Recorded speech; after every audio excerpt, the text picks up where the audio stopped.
Thank you, everybody, for coming out.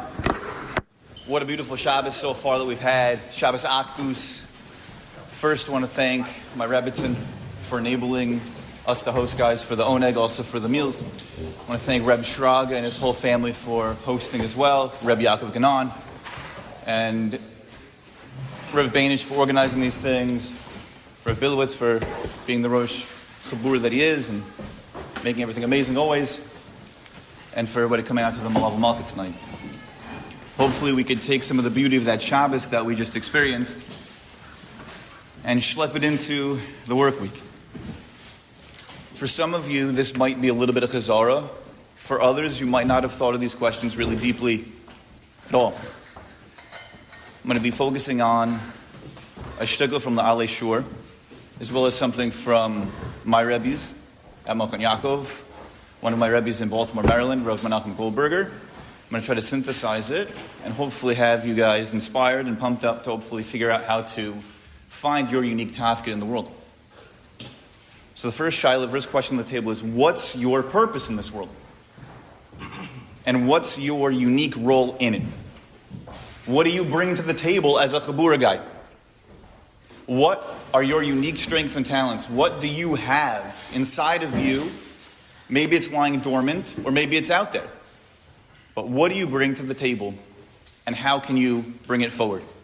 The answer will be different for every single person, but the sources that I'm about to share hopefully will illuminate and enlighten and give you at least some pause to think critically about it.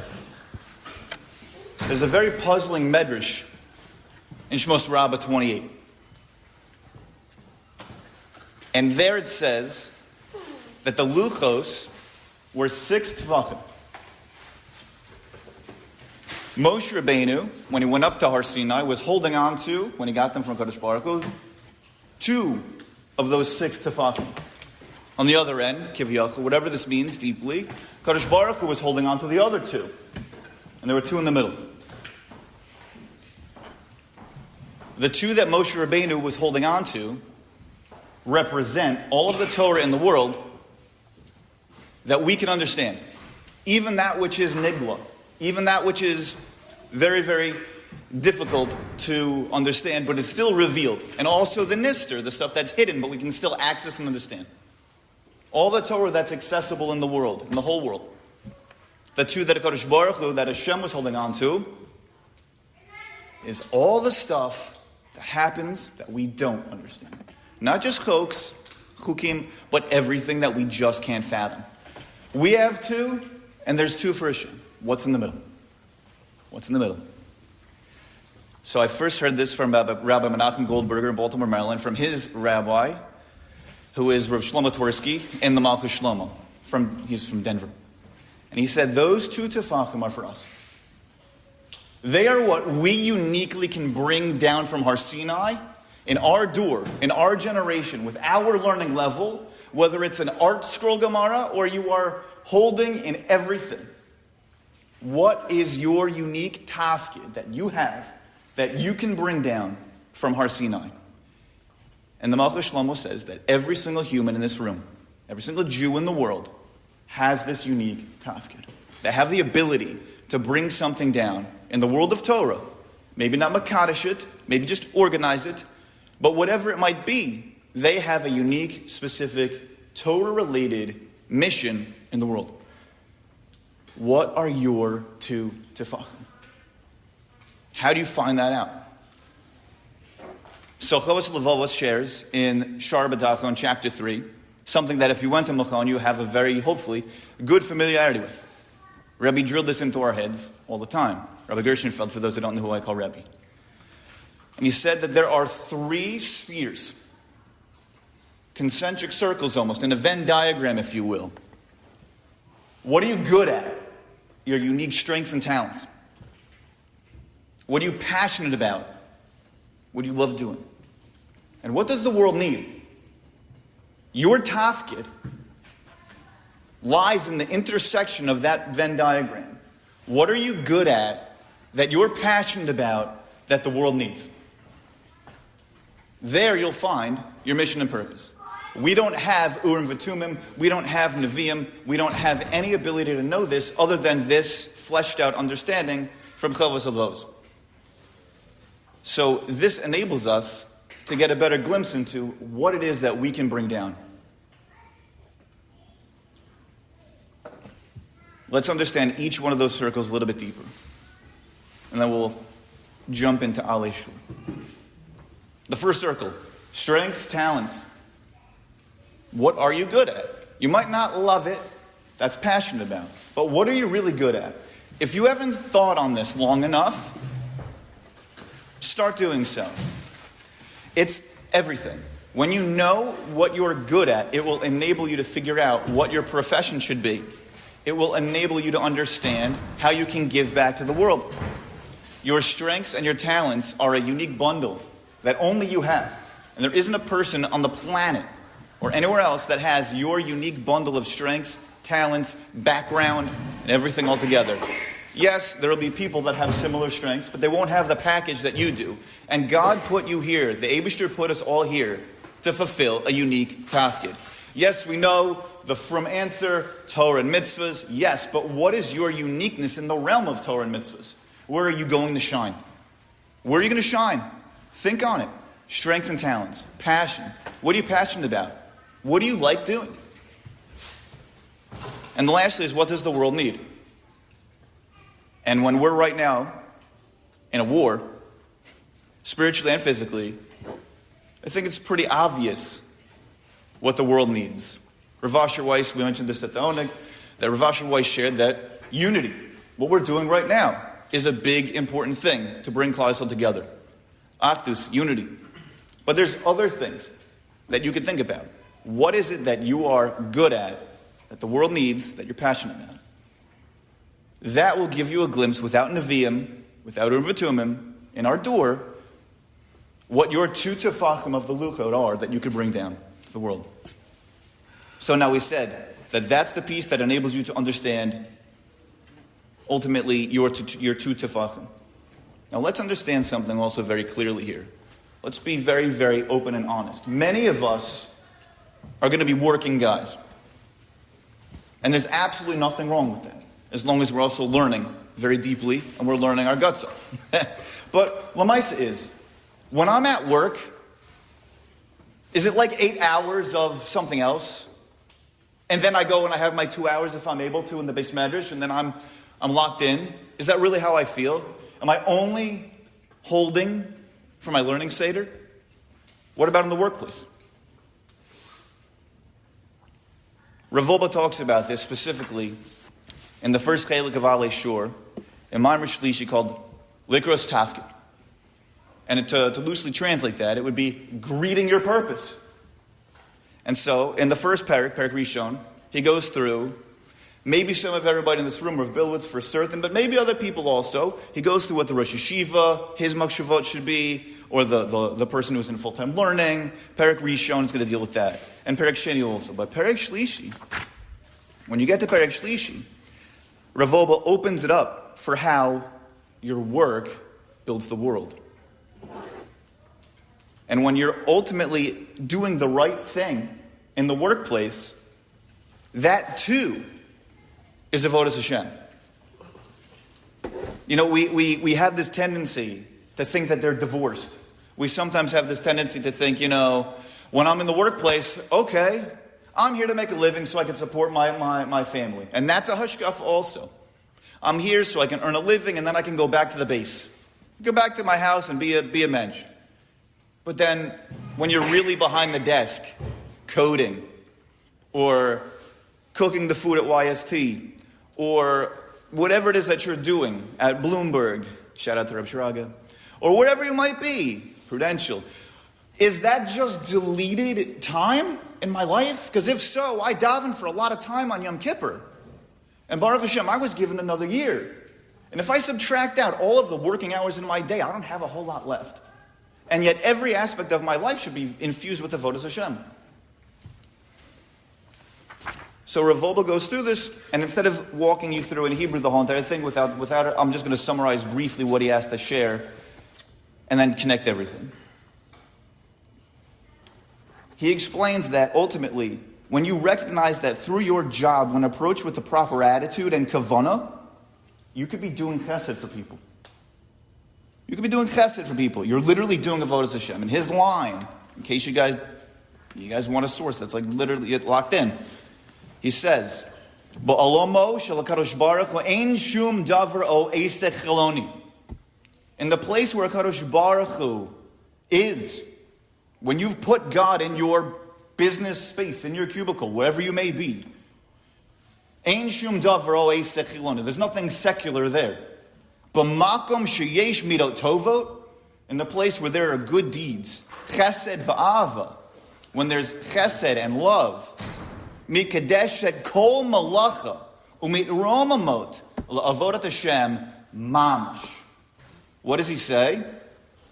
He says that when you are involved in your work and you're doing chesed for other people, and you have good midos when you're doing it, and you're a kiddush Hashem, and everybody else walks around seeing you as who you are. Yes, you're making money, but you have transformed with the right kavanas and the right attitude that entire working day into something that is not just, okay, I'm making money. No.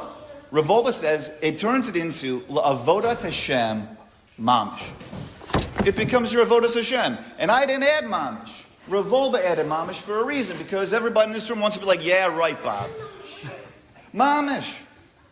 And again, this is one hashkafa. You may deviate from it, but I live my life by it, because if you don't have this hashkafa and you are a working person, and don't think, by the way, oh, Rav Wolbe was just talking to those working guys. No, it actually is going to go through how he's talking about a Talmid Chacham who's also having to work.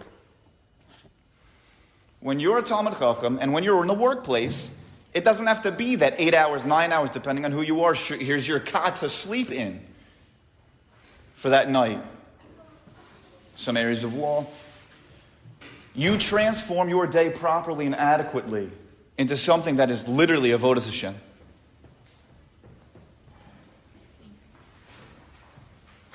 And so, after that, he goes and he explains, don't just think you're just good now. Don't just think now, oh, I'm great, I just work. No. What am I also supposed to be doing? Not just the chesed, not just the ava, not just midos tovos, not just kiddush Hashem in the workplace, not just showing the world what it is that I have to offer. But he actually says that you also have to have thoughts of Torah in your head. And you have to go into your working day charged. You have to go into your working day charged with Torah thoughts. Otherwise, what are you going to do? You have a shachris, and sometimes that shachris, depending on who you are, might be very fast. All the working guys are laughing because they totally chop, they get it, they know. Sometimes it's on a train, depending on who you are, where it is. And it's going to be not exactly the most uplifting, as we had in yeshiva, as we have on Shabbos at Rabilowitz's basement, right? It's going to be something that might be very different than that. But yet, if we go into the working day with a level of Torah in our head, that will infuse the rest of the whole day. So what do? We have three pieces of something right now that we talked about in the world of Torah thus far. And I said this year would be short. We have, what are your lucha? What are your tefachim of the lucha that you're bringing down? In the world of your avodas Hashem, in the world of your Torah learning, what is it that you are going to bring down to the world? Chovot Ha'Levavot said a framework for how in which we could figure out what it is that we're supposed to be doing in the world. What are your strengths? What are your talents? What are you passionate about? And what does the world need? And now we have a new twist for those who are in the working world on how to actually approach your workday. I've been asked this several times. How can it be that I infuse my workday? And then there's the guys who are like, well, I'll listen to a shiur, but am I stealing time from my employer at the same time? If you have the right kavanas the entire time, when you're doing what you're doing, it's not a shaila at all. It's just a davar pasha to you. That when I am working, and I'm doing it the right way, then I'm infusing my entire day with kedusha. And the reason that this is so hard for us is because there's the Yetzer Hara to say, no, I'm supposed to be in the base the whole entire time. This entire Shaar of Alei Shor is dedicated to tell you that there are different people. And some of you are. Maybe some of us are cut out to be in the base medrash for full-time learning. And those people who know their strengths, their talents, and what they can give over the world should be there. But those who are not shouldn't ever shy away or worry or fear that they aren't on level. They need to know, everyone in this room needs to know, that you have a unique tafkid. You have something that you could bring to the Chabura. You have something that you could bring to the working world. You have something that you could bring to the world itself. I want to give some examples because this is very, very lofty. My year of the Chabura. There were two people who I love dearly to this day. Tamir Tusia, and back then he was called Jacob, and now he's Yaakov Kafka. They are phenomenal musicians. And they work their guts off. But they learn, and they steig. And what did they give to the Chabura when they were here? Not just a ruach of like excitement and love, but they had their music. And they brought that with them. The music and the melody of who they were infused everything that they do. Reb Shraga, he brings his limud Torah and his amelus b'Torah to show us levels that we can reach. And I'm sure you could look around the houses, the house that you happen to be in, and see a person that you can latch onto as a role model. Maybe it's you. But I encourage everyone here to think to themselves, what is it that I can bring to the Chabura? What is it that I have the capacity to bring to the world? And in the same way that you have to sit on things sometimes and chew on them, and we know the famous Rav Dessler, that he would sit in the beginning and in the front of the Beis Medrash and literally sit on a Maimar Chazal. We talked about this yesterday, my Seuda, Kina, Taiva, Kavod, Motzei Mina Adam and Olam. Like just sit on that sentence hundreds of thousands of times. You're on the train. Just think on it. What does it mean? Why is it ordered that way? Oh, you are a different human being when you have gone through a Maimar Chazal. So this might seem a little difficult for us to breathe in and to think in and to appreciate and to understand. But if we really wrap our heads around it, break the Yetzer Hara about it and say, no, this is my tafkid. This is who I am. When you're confident that you've found it with enough das Torah and enough understanding. This is what I'm supposed to be doing with the world. I'm not going to let the Yetzer Hara break that down. Sometimes it's going to be, my tafkid is to put my kids to bed right now, even though it's still the oneg. Sometimes my tafkid is going to be that I don't want to get up for chakras, but I know I have to. And that was your test, and you broke through that barrier, and you succeeded. And you might think that that's small, but you are shaking the heavens. I know the Rebbe doesn't like that phrase, apologies, but I like it. Shaking the heavens. Storming the heavens. Oh, storm. Oh. Shaking's okay? Shaking's okay? Says that already. Shaking the heavens. What you do is humongous. And if we only knew it, that would be the game changer. That would set everything the other direction.